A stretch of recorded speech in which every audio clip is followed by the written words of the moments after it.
Hello and welcome to the Real Secrets of Magic podcast. I'm your host, Brandon Love, and on today's show, I've got my friend, Mr. Geo Derice, also known as the Book Doula. He calls himself this because he helps people come up with an idea and write their own book so they have it in their hands with his program called First Book Done, which is definitely making magic.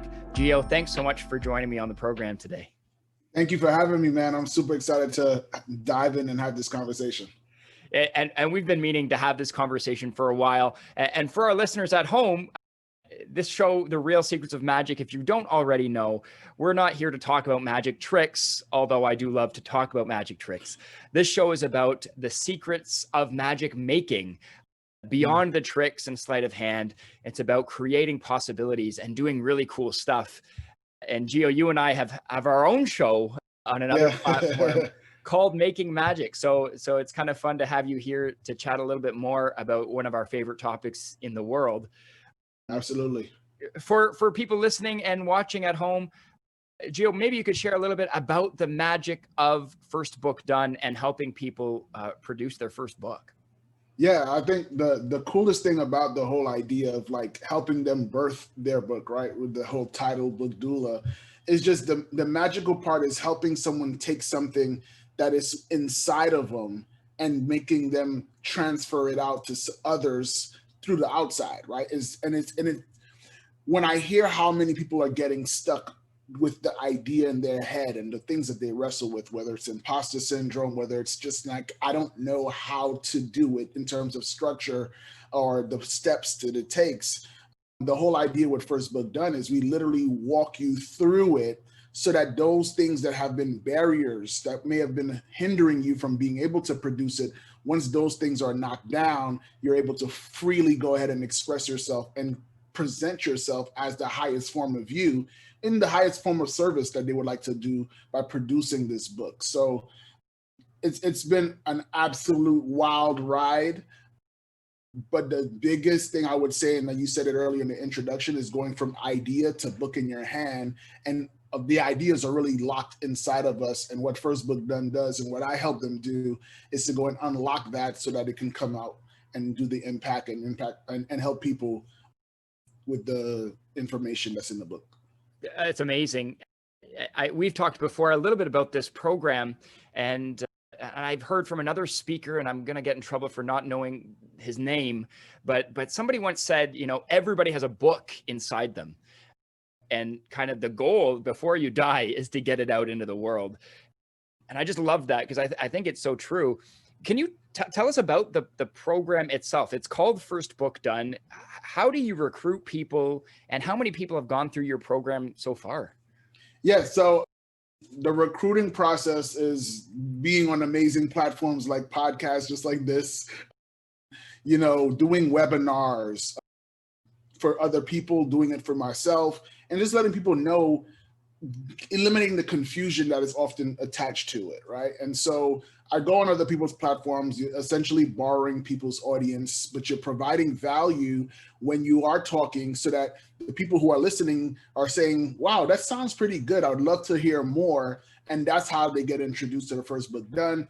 The program is something that I don't just let anybody in. So I literally will interview you through a clarity call just to make sure that not only I can help you, but that you find me to be a trusted guide to help you through that. Because I think it's important when you're writing a book, it's like you're sharing the most inner part of you. And that is not something you just give to anybody and say, hey, here you go. Here's the most vulnerable part of me. Have your way with it. Like, that doesn't happen that way. And so I'm very particular. And so far we just did a pilot run. We started out in July with 7 people, and we were able to go and produce 4 published authors in a series of a few months, with 3 of them about to have theirs done within the first quarter of this year. So we're about to get to a 100% success rate. These are people who've written dissertations and are writing books at the same time, single moms. So the spectrum of how many people who are in this program is absolutely amazing. And to hear that they were able to produce a book, especially in the middle of a pandemic, you know, where there's so many other reasons and other things you could be doing, especially writing something for somebody else. Is super powerful to see what has been transpired through the first book done. And it's, again, like I said, it started out in July 2020, so it's relatively new, but I've been helping authors self-publish books for years. So to my credit, we're at now 53 books that have been self-published in the last few years that I've had some kind of hand on. So I'm truly excited about that. Wow. Like, congratulations on the success rate, especially of the program. To go from July to now we're in January. So that's less than 6 months, basically, to have 7 people go from idea to book. That's pretty amazing, especially having written a book myself. And at one point in my life, feeling like I would never be able to write a book, feeling all of the barriers that you've described a little bit so far. I know that you have a background in inspirational speaking, in doing facilitation, leadership training, workshops, that sort of stuff. How did you end up getting into helping people write books? I'm glad you asked that question, because I think when we talk about, and we've had conversations about the whole idea of making magic, I wish I could tell you that I took some ingredients and, I added some salt and I added like a pinch of pepper and then some paprika, whatever, and then boom, Book Doula came about. It was actually not the case. You said I was inspirational speaker and stuff, and I've done that. And the whole idea really started from me just trying to figure out, how do I position myself within this space of inspirational speakers? And there were so many of them. And so those that I admired, I started to look at their bio, and all of them had inspirational speakers. So we had that in common. But the other thing that they had all in common, except I, was that they were published authors. Mm-hmm. And I was like, man, like I want to be a part of the club. And so I started Googling and buying things and doing all the research in the world, YouTube University, Podcast University. I'd listen to anything to just get some kind of information, and eventually went ahead and published my own book back in 2014, April 23rd or 26th. I've been writing it for so long, you forget which date it was. But we went ahead, I did that book, and then my mentor, who I was working for at the time, was like, Geo, you did a book. That's awesome. I'm consulting with all these business owners. I think that writing a book would be a great value for their business. And I was like, okay, cool. And he was like, and I want you to do it for them. Now, here's the thing that's about that. He was my mentor, but he was also my boss. So as much as it sounded like a suggestion, it was really kind of a command, right? Right? It wasn't like, no, I don't want to write it for them. Well, then you don't work for me anymore, right? So it wasn't like that. But what I find interesting, and even when we talk about the whole idea of making magic, is that what may have seemed like not a sleight of hand, but a force of hand, has literally changed my life in terms of being able to have the confidence now, years later, to say that I can help anyone who has a book in them write it. And I could not have gotten to this point if it wasn't my mentor seeing something in me and doubling down and telling me, hey, you should do this, and then creating the space for me to be able to do it. Amazing. I love that term of phrase. Instead of sleight of hand, it's force of hand.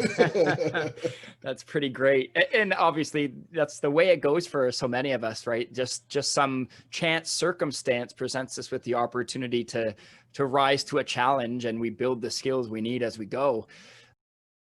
There's so many things I want to talk about that are relevant that you've already mentioned, but I love that you identify the importance of building trust with your participants. As you mentioned, writing a book is a vulnerable process. It's an exercise in sharing stuff that pulling stuff out of people that maybe they're reluctant to share in the first place. So that's a crucial element for sure. And also we've got the other side of things, which is helping these people get over the barriers, these mental hurdles that we all have, that I once had and still have, let's be honest, even now, when I think about writing another book, I'm like, who am I to tell anything to the world? What experience do I have that somebody else would care enough about to read? I wonder, in your experience, is like the biggest of the hurdles? What is the barrier that seems to be the most common or the most prevalent? I would say it's rooted in identity. And what I mean by that, and this is something that we cover in the first week, right? So you're like, hey, I've got a course on how to write a book, but why we're not writing the book in the beginning? Like, where's the writing part? And it reminds me of when I was in high school, actually, just to go and give you the full circle of how this even came about, was when I was in high school and I just joined the football team, American football, right? And so I tried to join the football team. I did it. And in the beginning of our practices, I was looking around for a football, but never saw one. And I was a little confused. I'm like, this is the right sport, right? Like, I know soccer's tryouts is today as well, but this is the football team, correct? And they were saying, yeah, this is the football team. And I said, but where's the football? And the coach was like, there's no football today. And I go, then it's not football practice. Like, I don't understand. Like, what do you mean? Like, this thing? And he had us do all this running and all these extra stuff that had nothing to do with football, but they were complementary and skills you would need to be able to play the game. When it comes to writing a book, I realized before you can write one, I needed you to believe that you were an actual author, though. And so we own the identity of I am an author, because if you are an author, authors write. It's automatic versus I'm not a good writer. I didn't say authors are good writers. Authors are writers. Like, let's just start there. And so once I get the identity piece together and say, okay, well, I am an author, and I had them repeat that over and over and over again, like it's a pledge. I am an author. I am an author. I am an author. And every single person who's gone to the program has said, Geo, I didn't think that was necessary, but every time that I reached a future barrier, because the one thing that I know for sure is barriers, they just keep on coming, right? There's another mountain, another hurdle that you're going to have to jump over. And so they were saying to me that identity piece that I locked in the beginning of knowing that I am an author allowed me, when those moments where I kind of didn't feel so secure, understand, well, who are you? Who are you? And when they were able to say, I'm an author, then immediately the response of the actions that is attached to that identity happens without the thought, if that makes sense. Yeah. So it becomes unconscious when it becomes at the level of identity. It's a part of you. It's not something you're forcing. But interesting that it starts with the repetition of the mantra, of the phrase, like it takes saying the magic words, if you will, over and over and over again to make it reality. And then when it's reality, it sounds like, it becomes a part of you, and you can move past or through the barriers as they arise. I love that you've identified, and obviously everybody knows it, right? But barriers are just never ending. There's no such thing as getting around a barrier and suddenly having this wide open road that's a straight and narrow path. So the most people, when they come to you, they don't believe they're writers. They don't believe they're authors. You get them to the place where they're repeating this and starting to think of themselves as writers. Good or bad, it doesn't matter. They're writers. What happens from there? What do you do once this mentality, this identity is established? It's funny you say that. I then go and give the book an identity. Okay. And then we call and the identity of the book is that it's a servant. Okay. Your book is a servant from day one. And so the reality is that, because that imposter syndrome, even though I had you repeat, I am an author, is still going to creep in. But what I want you to realize is that if your book is a service, then when should that service not be rendered? The time is never. It should always be rendered, right? It's almost like if I see you on here, Brandon, and you're on fire, and I have a fire extinguisher, I don't go and say, well, I'm not a firefighter, so I can't help you, right? It's like, listen, like he needs this. And and even if I do this poorly, it is way better than me not doing it at all. And so we get them to understand that, okay, yeah, you are an author. Now let's go and realize that this book is a servant. It's a tool. And now we need to go and find who is this tool best for. Okay. So the book has the identity of being a servant or a service for some audience. Correct. And the role, the responsibility, that it becomes a responsibility to write the Yeah. book, because if you don't, you're doing a disservice. Is that fair? Exactly. That's exactly what it is getting them to see that so that they can answer the call. Mm-hmm. Right? There's a call, there's a need that somebody has that only you can answer. And so when you have those moments where, and I don't know if you've ever related to this, but like you will say like, I am okay letting myself down. Sure. I'm not okay letting somebody else down. And my mentor once said that, hey, if you want to see this in action, go and have a bicycle and tell somebody in the street, hey, can you watch this for me real quick? And they don't want to let you down. So they'll watch it, even if it's an inconvenience, even if they got something to do. They're like, this person has put this in my possession and I need to take care of it to make sure that something doesn't happen to it. And so I want to position this book the same way for my authors so that they can go ahead and get to the point where this identity piece just for them and the book becomes automatic, because the minute they start thinking about it, immediately the imposter syndrome starts to build again. But if I can get you to start automatically thinking that this is just what it does, this is just what we do, then all of a sudden they can do it versus think about doing it or not. It's a really great system to it. You know, people come to you probably because they want to write a book for them. Right? Like I want to write a book for me. I want to be an author. But what you do is you flip it. You flip the frame and you say, this isn't about you. This is about the people who are going to read the book you write. And now, like you say, you won't let them down. There's an audience out there that needs what you have to tell them. And so you better act. You better start doing it. And they do get blessed by it as well too. So I want you to think about, like, if I spray a room with some type of fragrance or something, some of it's going to go in on me too. Right. And so you don't have to think of like, well, hey, I made them smell good. Well, you in the room too. Right. So you're going to get some of that as well. So I'm not saying don't think about yourself and it's all about everybody else. It's no, that's not the case. I know we all have some needs that we need met too. I'm saying that we can have both of our needs met through this vehicle. It's amazing. Amazing. And might I add that your metaphors are magical. And one of my favorite things about our conversations is your ability to bring metaphors to life like that. Oh gosh, this is really great stuff, Geo. So they come in, you have them shift their mindset. And as you know, I love that. First of all, I think that's the most important vehicle for success in any field. You know, you can do all the things, you can follow steps, but if your mind isn't right, eventually the barriers will become insurmountable. And so having that is definitely crucial in lots of fields. And then you frame what the book is.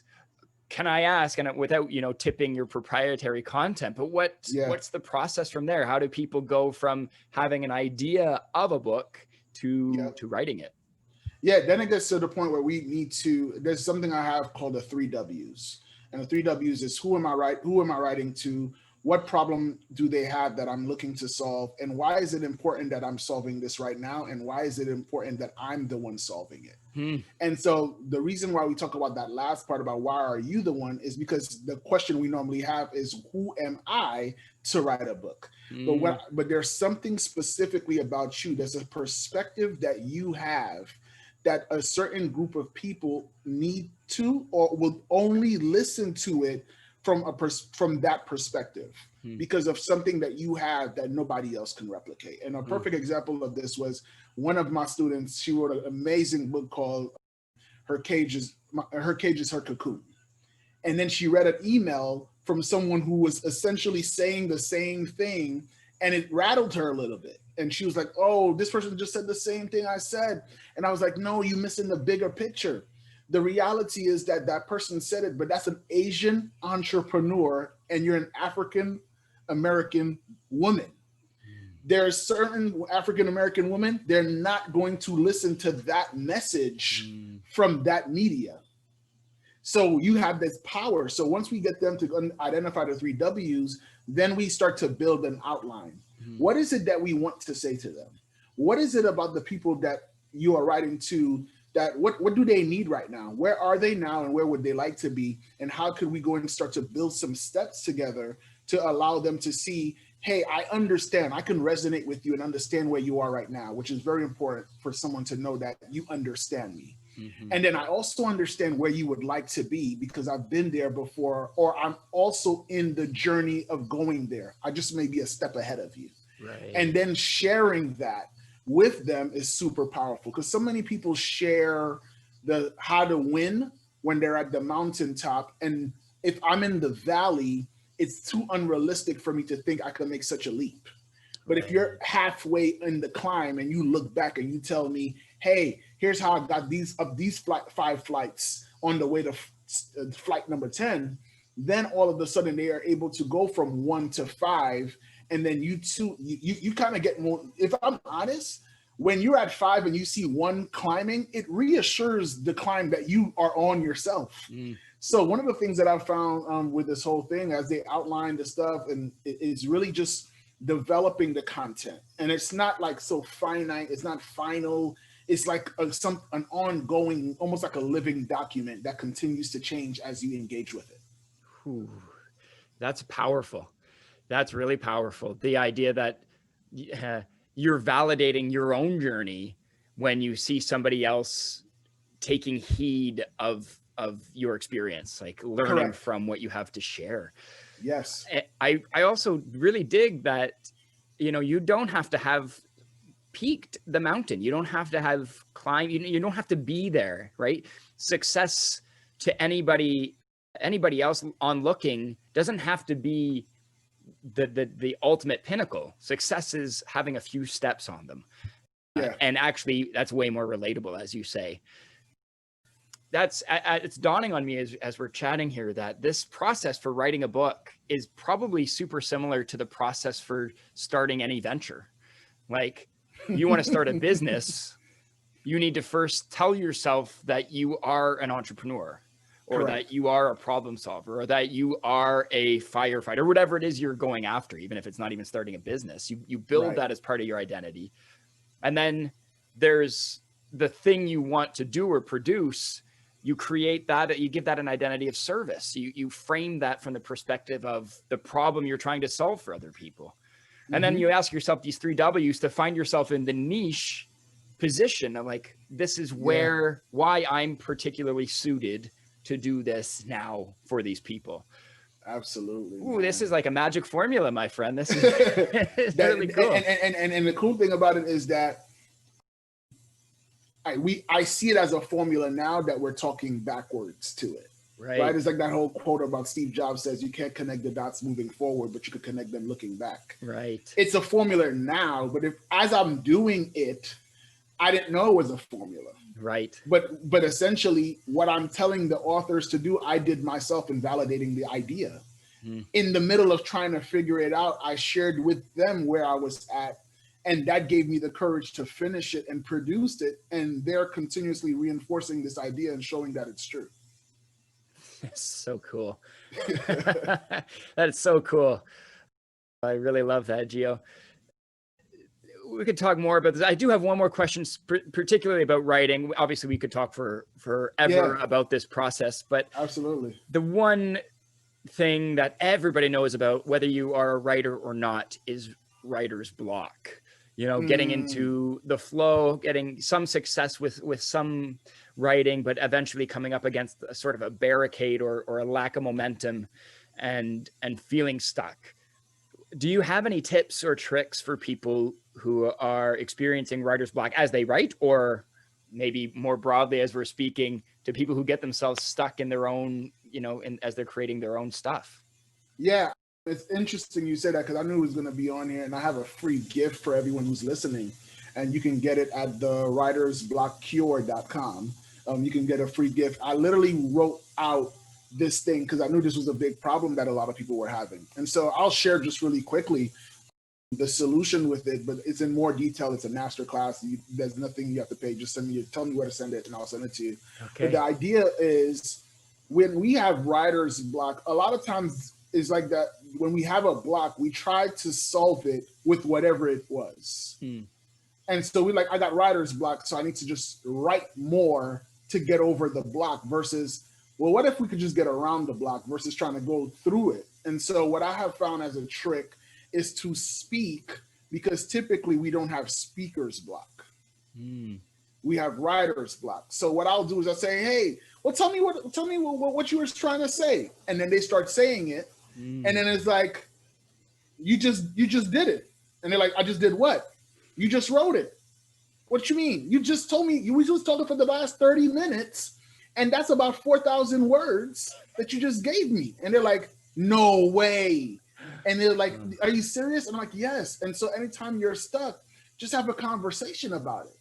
What happens is what I've learned through the cohort and everybody is that there are experiences and things that we think about with writing that now when we decide to write a book, it comes along for the ride. So for example, let's say you were a student, you wrote something, you were made fun of when you wrote it and had to read it out loud.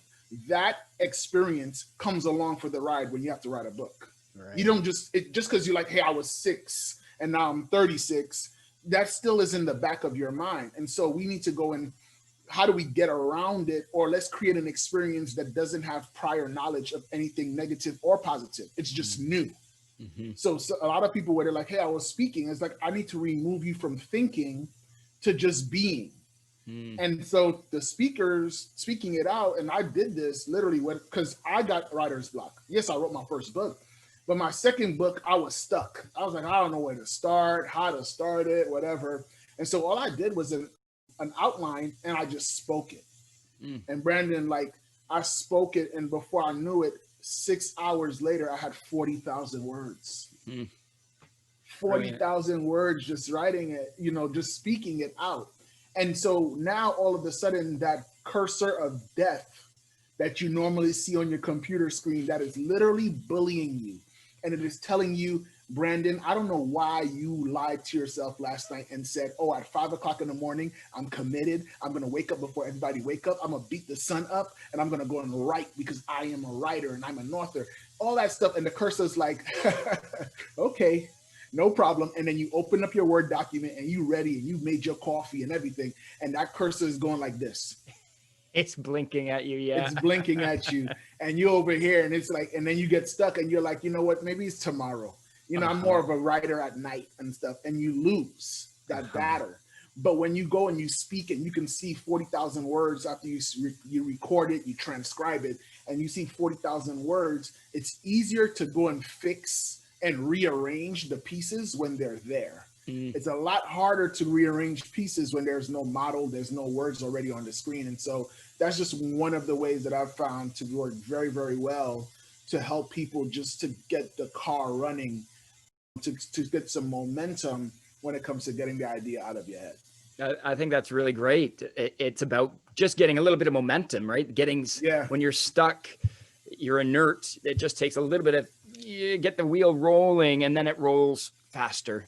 And so I will repeat that for listeners and viewers.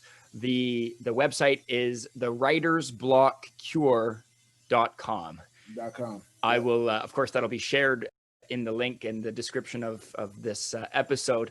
But if you get stuck, stop writing, have a conversation, and see if you get that momentum going. Super insightful. I love that. I'm going to use that later on today, my friend. Do it. Use it, man. Every time I'm stuck, I'm like, hey, I can't tell you how many audio clips are on my phone just because I just needed to get out my head. And once you get rolling, you'll be surprised. You're like, oh, I shouldn't say it like this, but at least you're saying something. Before you were stuck at nothing. Right. And I love that, there might be a temptation to keep it to yourself, right? If you're writing, that's how you and the cursor of death conversation. Yeah. But then if you think, well, I got to speak it, that's still a you and the recorder or whatever it is you're speaking. Again, it's an individual activity. Whereas if you have a friend who knows you're writing a book or a stranger for that matter, you could just pick up the phone and make a call and say, hey, I'm stuck. Let me talk something through. And you just have a conversation about it, hit record. And there you go. Now you're like, again, those wheels are going, and it happens like you and I chatting now. We get clearer on the outcome. Ooh, I love that. I love 100%. That. Again, Geo, we could talk forever and ever and ever, and we have hours of other conversation, and I'll plug that briefly here. If anybody here is enjoying this conversation, you're going to love Geo's show. It's called Making Magic, and Geo and I have a conversation every week for about an hour as a couple of speakers, writers, change makers, entrepreneurs, right. and we just talk about how to do stuff. We never know where the conversation is going, and it always ends up in a truly spectacular, fantastical place. I know I always get goosebumps at one point in the conversation just from the wisdom that we drop. So check that out on YouTube. The show is called Making Magic. Before we wrap things up here, Geo, this show is called The Real Secrets of Magic. And as I outlined at the beginning, we're not talking about, tricks. We're talking about practices.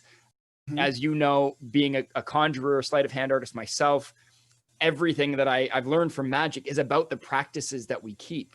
And when you know what practices to do, whether they're thinking practices or actual actions or conversations that need to happen, when you do them regularly, they create results that aren't necessarily predictable, but will always be fulfilling. And that's where magic is truly made. And I wonder if you have a secret trick or a secret practice that you maintain on a regular basis that has really contributed to your success, that other people might hear you say it and be like, that doesn't sound like anything. But you know that without it, maybe you wouldn't be where you are. Is there a real secret of magic that you? The one comes to mind immediately and is reading. Right? Reading is my secret, my magic trick, whatever you want to call it. And it's for several reasons. So number one, the reading reinforces in me that there's something I still don't know yet. Oh, let me just pause there for a second. Reading, the act of picking up the book, you mean, opening the page, reinforces the idea that there is something for you to learn, that there's stuff you don't know. Right. Right. And so that it's exciting because now what happens is my mind begins to stretch. So when people say, how could you be doing so many different things? I'm like, well, you don't know how flexible I am. Like the reading has stretched me so much so that what you see here as my capacity is not this. It's not limited to just this.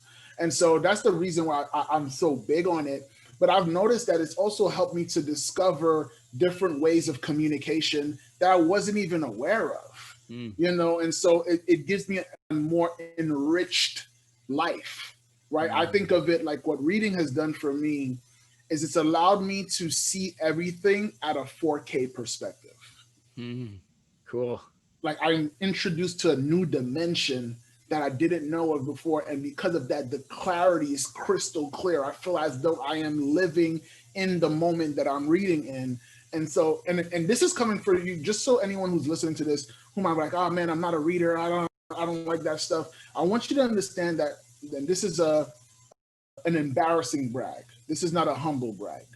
My embarrassing brag to you is that I graduated from a four-year college degree, having never read a book from cover to cover. That might be a magic trick in itself, but I've never actually read a book. And so for those who may think, oh, well, I'm not like so-and-so who's always been a reader, I'm telling you, I ran away from reading and then discovered it late. And when I say discovered it, it just happened to stumble upon me when I started to find myself in different rooms and hearing people talk about books, and the way they were talking about them was a little different. And so it allowed me to do another trick that I believe in, which is the act of experimenting. And so instead of me passing judgment on something, I want to experiment it first to see and examine if there is something of value that I can extract from it. And if I can, I keep it, which I have with reading. Or if it doesn't, like someone says, hey, I need you to go and do meditation, and I try it and it doesn't work for me, doesn't mean it doesn't work. It just doesn't work for me, or I haven't figured out how to make it work for me yet. But what I love is that reading has allowed me to go from a fixed mindset into a growth mindset. And because of that, I continuously find myself evolving and becoming a newer version of me as a result of it. That's excellent. And there are two practices there in case you missed it friends. One is reading, an excellent practice that shifts us from knowing into learning, from fixed into growth mindset. Such powerful stuff. Of course, if you're familiar with Carol Dweck's work on growth mindset, you know it is a game changer for sure. Yes. But also, I love what you said, and also part of the growth mindset is the non-judgmental experiment. You know, it's so easy to reject what we hear and what people suggest to us outright, because we feel like we got it figured out. We don't want our egos to be bruised, or to feel like, you know, we've missed on something our whole life. So we put up our guard, where if you can say, okay, like, I'll explore it first before I make judgment. What other tools are there available to us? Sheesh. Oh my gosh. It's literally crazy. And I tell them, just make an educated guess. And what I love about it with the experimenting, the reason why I'm big on it is because it doesn't require me to have a certain aptitude. Like, it's like my skill set is not necessary. Right. I make an educated guess, and if it goes wrong, I don't necessarily have to feel dumb about it. Right. What I do, whenever I've been a kid and I do an experiment and I got the wrong answer, or my hypothesis was proven not to be correct, what I walked away with was a discovery, not a diss, or like, oh, you don't know something. It's like, oh snap, look what I found out. And so it almost becomes like a experiment. At the end of it is a secret revealed, you know. And so that's the beauty of it. But it's all rooted in perspective of how you see things. There it is again, the mindset. That mindset. Yeah. Whew. Geo, as always, my friend, it's such a pleasure. I got goosebumps in this conversation. So I know I'm learning all the time from you, and I hope our friends who are listening, watching, also got a lot out of this conversation. Where can they find you if they're interested in writing a book, joining up with your next cohort of First Book Done? Yeah, I mean, one of the best ways, you can follow me on Instagram. It's GEO D as in Doug, ERICE. Send me a direct message. Would love to go and give you a behind the scenes sneak peek on what it looks like to be in the course itself. The writersblockcure.com is a great way to get into my funnel, so you can go and stay up to date with what it is that we're doing. We're always constantly trying to find different ways to educate in an entertaining way, so that you can go and feel empowered to feel like this is something that can be your new reality, that you could become a published author. It's not something that's just a fantasy. It's something that we can really do for real. So Geo Derice is on Instagram. You can find me there on Twitter, same thing, Geo Derice. Facebook, the same thing, Geo Derice. My website is geoderice.com if you want to see kind of what I do from a speaking perspective. But those are the best ways to reach out to me. And if you want to send me an email, I do still check it. I don't have an assistant that's reading my email for me yet. You can email me at geo@geospeaks.com. Fantastic, my friend. Well, as always, I'm grateful to you and to you and your wisdom, and really appreciate you jumping on the show with us today. And I can't wait to see what's next for you, dude. Thank you, man. I appreciate it. It's absolutely a blast to be on this show. And I've always said it since the day you told me you were going to be doing this, that if we could start to normalize and start to make magic something that's not just rooted and solely for magicians, and realize that all of us have the capacity and the capability to go and unlock that in ourselves, how much more exciting life could be. Thank you for tuning into this episode of the Real Secrets of Magic podcast. I hope you got as much out of this as I did. If you're enjoying the show, please feel free to share it with your friends. You can follow me on Instagram at BrandonLoveMagic for more possibilities. We'll see you next time.